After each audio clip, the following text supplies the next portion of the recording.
नमस्कार दोस्तों, मेरा नाम है प्रिंसी गुप्ता और आप सभी का मेरे channel quick and clear academy में स्वागत है। तो मैं फिर से लेके आ गई हूँ झारखंड जेपीएससी के भूगोल के एक नए चैप्टर के साथ। तो आज का जो हमारा चैप्टर है बहुत इंटरेस्टिंग है, वो है झारखंड की नदियाँ। ठीक है, झारखंड की नदी को स्टडी करने के लिए हम झारखंड की नदियों को दो भागों में विभाजित कर देंगे। पहला जो होता है झारखंड की उत्तर में पाई जाने वाली नदियाँ और दूसरा तो दक्षिण, या फिर हम इसे पूर्वी नदी भी कहेंगे। ठीक है, यानी कि उत्तरवर्ती नदियाँ और दूसरा होता है दक्षिण में बहने वाली नदियाँ। तो चलिए स्टार्ट करते हैं। सबसे पहले हम झारखंड में उत्तरवर्ती नदियों के बारे में अध्ययन करके। ठीक है, तो सबसे पहला जो उत्तर में बहने वाली नदी है वो है सोन नदी। ठीक है, सोन नदी का अगर हम उद्गम स्थल कहें तो वो मैकाल पर्वत अमरकंटक मध्य प्रदेश में इसका उद्गम स्थल है। ठीक है, इसकी सहायक नदी की बात करें तो इसकी सहायक नदी कौन सी है? उत्तरी कोयल नदी। ठीक है, उसके अलावा अगर इसका मुहाना की बात करें तो ये इसका मुहाना है गंगा नदी। ठीक है, उसके अलावा अगर हम इसका और क्या बोल सकते हैं कि इसका अगर क्षेत्र विस्तार, ठीक है, झारखंड में इसका क्षेत्र विस्तार कहाँ रहेगा? तो गढ़वा पलामू में। ठीक है, उसके बाद है दूसरा नदी, उसे हम कहेंगे उत्तरी कोयल नदी। ठीक है, उत्तरी कोयल नदी का उद्गम अगर हम बात करें तो इसका रांची के मध्य भाग से इसका उद्गम स्थल है। ठीक है, उसके अलावा इसकी सहायक नदी कौन सी है? औरंगा और अमानत। इसका मुहाना अगर बात करेंगे तो इसका मुहाना है सोन नदी। ठीक है, तो ये था हमारा उत्तरी कोयल नदी। उत्तरी कोयल नदी के बाद अगर तीसरा नंबर नदी है वो पुनपुन नदी है। ठीक है, पुनपुन नदी का अगर दूसरा नाम अगर बात करें तो इसका कीकट है और बमागधी नदी है। ठीक है, इसका उद्गम स्थल का बात करें तो ये उद्गम स्थल उत्तरी कोयल नदी के उत्तर से ही इसका उद्गम स्थल है। हम आगे बढ़कर हम जानेंगे तो ये मध्य प्रदेश से इसका उद्गम स्थल पाया जाता है पुनपुन नदी का। ठीक है, इसकी सहायक नदी का अगर बात करें तो इसकी सहायक नदी है मोरहर है और दारधा है।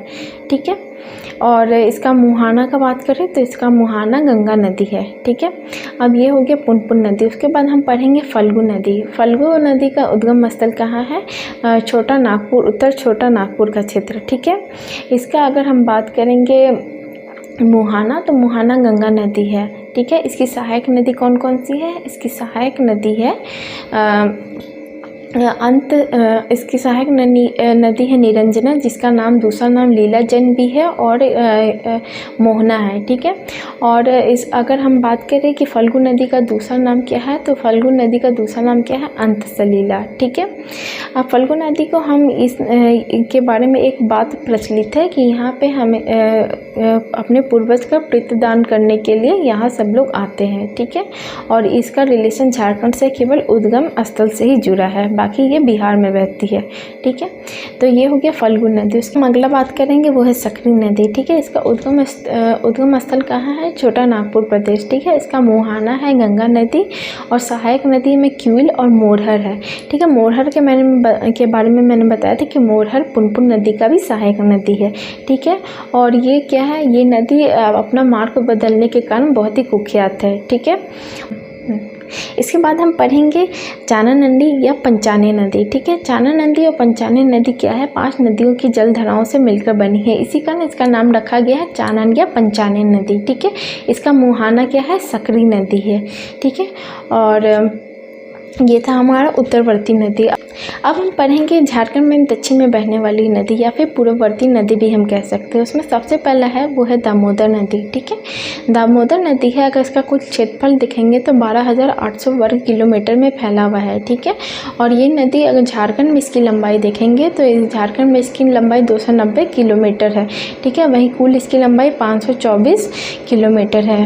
ये जो दामोदर नदी है झारखंड की सबसे लंबी नदी और सबसे बड़ी नदी के कैटेगरी में आती है। उसके अलावा ये अगर हम सबसे प्रदूषित नदी की बात करें तो ये दामोदर नदी ही है। ठीक है, इसका उद्गम स्थल की बात करें तो ये लातेहार, छोटा नागपुर पठार के लातेहार जगह से इसका उद्गम स्थल का रिलेशन है। ठीक है, और ये मुहाना इसका कहाँ है? बंगाल के हुगली नदी में। ठीक है, अब इससे जुड़े और सारे फैक्ट ये है कि अगर इसका हम क्षेत्र कहेंगे तो इसका क्षेत्र कहाँ कहाँ फैला हुआ है? रांची है, लातेहार है, लोहरदग्गा है, फिर हजारीबाग है, डुमका है, देवघर है, ठीक है, ये सब इसका क्षेत्र है। सहायक, इसकी सहायक नदी के बारे में बात करेंगे तो इसकी सहायक नदी में आता है बराकर, फिर बोकारो, फिर जमुनिया, कतरी और कोनार, ठीक है। ये था दामोदर नदी। दामोदर नदी के बाद मैंने बताया कि इसकी सहायक नदी एक बराकर नदी है। तो चलिए बराकर नदी के बारे में बात कर लेते हैं। बराकर नदी का जो उद्गम स्थल है छोटा नागपुर क्षेत्र है, ठीक है। बराकर नदी का अगर हम कहेंगे कि क्षेत्र यानी अपवाद क्षेत्र कौन सा है, तो उसका अपवाद क्षेत्र है हजारीबाग है, देवघर है, डुमका है, ठीक है। उसके अलावा अगर हम इसका मुहाना का बात करेंगे तो इसका मुहाना तो हम एकदम क्लियर है, क्योंकि सहायक नदी ये दामोदर नदी की है, तो इसका मुहाना भी क्या है, दामोदर नदी है, ठीक है। बराकर नदी हमने पढ़ लिया। अब है जिस नदी के बारे में बात करेंगे वो है स्वर्णरेखा नदी, ठीक है। स्वर्णरेखा नदी के अगर हम उद्गम स्थल का बात करें तो इसका उद्गम स्थल है के छोटा नागपुर पठार यानी कि रांची के नगरी गांव से इसका उद्गम स्थल जुड़ा हुआ है, ठीक है। इसका मुहाना का बात करें तो इसका मुहाना ये एक ऐसी मात्र नदी है जो कि बंगाल की खाड़ी में जाकर गिरती है, ठीक है। और इसका कुल लंबाई की बात करें तो 11,868 वर्ग किलोमीटर इसका कुल लंबाई है, ठीक है। उसके अलावा इसकी सहायक नदी की बात करें तो खरकई है, फिर काची है, ठीक है। इसकी ये सहायक नदियां हैं, ठीक है। इसका अगर हम क्षेत्र की बात करें तो इसका क्षेत्र है रांची और पश्चिमी सिंहभूम यानी कि ये इसका अपवाद क्षेत्र है, ठीक है। तो स्वर्णरेखा नदी से जुड़ी एक फेमस जलप्रपात कौन सा है, हुंडू जलप्रपात। कहा जाता है कि ये जो जलप्रपात है इसकी नदी के मैदान में क्या सोने के अंश पाए जाते हैं, ठीक है। अब हम चौथा पढ़ेंगे वो है दक्षिण कोयल नदी, ठीक है। दक्षिण कोयल नदी जो है इसका उद्गम स्थल भी छोटा नागपुर पठार रांची के नगरी गांव से ही रिलेशन है, ठीक है। और छोटा नागपुर ये दक्षिणी कोयल नदी का अगर हम मुहाना कहेंगे तो ये है शंख नदी में जाकर मिल जाती है, ठीक है। उसके अलावा अगर इसका दक्षिणी कोयल नदी का अगर हम क्षेत्र देखेंगे तो इसका क्षेत्र वहीं रांची है, फिर पश्चिमी सिंहभूम है, फिर उसके अलावा लातेहार है, वो उनके आसपास की जगह है, ठीक है।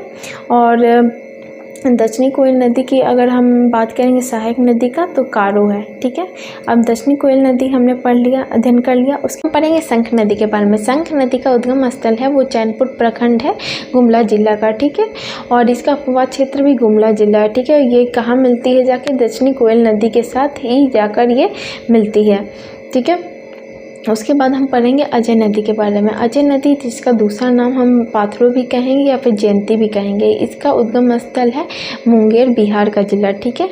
उसके अलावा ये मुहाना इसका कहाँ है, ये गंगा नदी में जाकर मिलती है, ठीक है। अब हम पढ़ेंगे ब्रह्मणी नदी के बारे में। ब्रह्मणी नदी का उद्गम स्थल अगर हम बात करें तो दुधवा यानी कि दुमका जिले झारखंड का ये इसका उद्गम स्थल है, ठीक है। और इसकी सहायक नदी है गुमेरो और एरो है, ठीक है।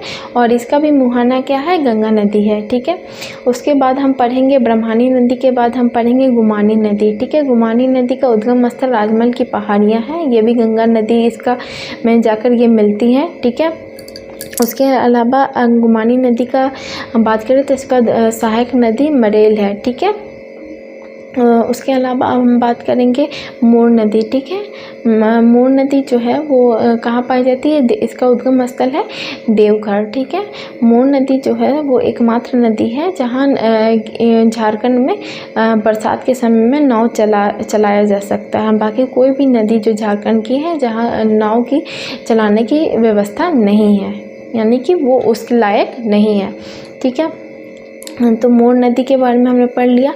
और इसका अगर हम अपवाद क्षेत्र कहेंगे तो इसका मैंने बताया कि देवघर के पास है, देवघर डुमका ये सब क्षेत्र ही इसके क्या है, अपवाद क्षेत्र है, ठीक है। अलावा जो है वो है बांसलोई नदी है, ठीक है। इसका अगर हम उद्गम स्थल कहेंगे तो बांस क्षेत्र है, गोड्डा जिले में अवस्थित है और इसका मुहाना भी गंगा नदी है। सो फ्रेंड ये था झारखंड की नदियाँ, ठीक है, जिसमें हमने उत्तरवर्ती नदियाँ, पूर्ववर्ती नदियाँ या फिर दक्षिणवर्ती नदियाँ इसका अध्ययन किया। अगर ये वीडियो आपको पसंद आए तो प्लीज़ इसे लाइक करें, शेयर करें और सब्सक्राइब करें। तो मिलते हैं फ्रेंड हम अपने नेक्स्ट वीडियो में नए टॉपिक के साथ। नमस्कार।